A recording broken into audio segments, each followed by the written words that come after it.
جب تم دعا مانگ مانگ کر تھک چکے ہو تو اللہ تب کیا چاہتا ہے؟ جب انسان بار بار دعا کرتا ہے، روتا ہے، التجا کرتا ہے، مگر اس کی دعا ظاہری طور پر قبول نہیں ہوتی تو وہ تھکنے لگتا ہے۔ اس مقام پر اللہ تعالیٰ دراصل تمہارا یقین، صبر اور محبت آزما رہا ہوتا ہے۔ اللہ تعالیٰ چاہتے ہیں کہ تم ہار نہ مانو۔ دعا تھکنے کی چیز نہیں، یہ تو بندگی کا ثبوت ہے۔ دعا صرف مانگنا نہیں، اللہ سے جڑنے کا ذریعہ ہے۔ تمہیں مضبوط بنانا، بعض دعاؤں کی تاخیر تمہیں سکھانے، بہتر بنانے یا کچھ برائی سے بچانے کے لیے ہوتی ہے۔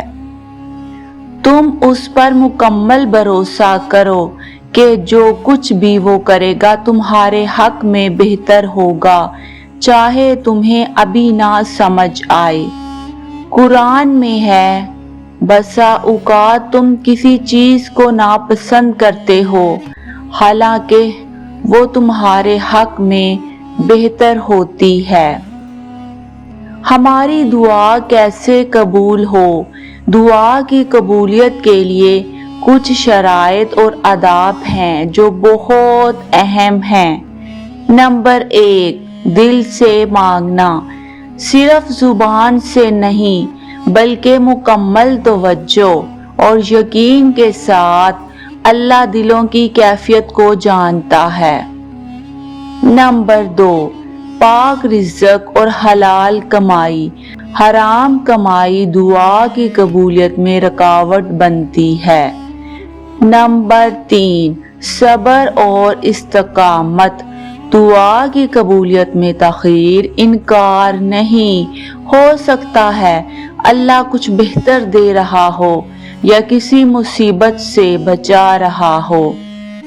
نمبر 4، دوسروں کے لیے بھی دعا کرنا، نبی کریم صلی اللہ علیہ وآلہ وسلم نے فرمایا، جب کوئی بندہ اپنے بھائی کے لیے اس کی غیر موجودگی میں دعا کرتا ہے تو ایک فرشتہ کہتا ہے تیرے لیے بھی ویسا ہی ہو۔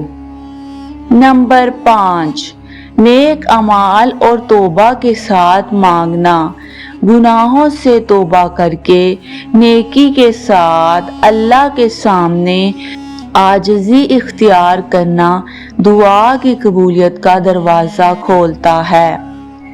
مختصر مگر طاقتور پیغام، جب تم تھک جاؤ تو رکنا نہیں، یہ وہ لمحہ ہے جب اللہ تمہیں اور قریب کرنا چاہتا ہے۔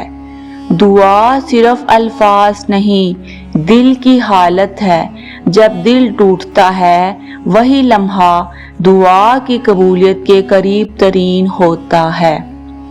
پیارے دوستو، اللہ سے مانگنا کبھی بھی مت چھوڑیں۔ اللہ تعالی ہم سب کی جائز نیک خواہشات قبول کرے۔ آمین ثم آمین۔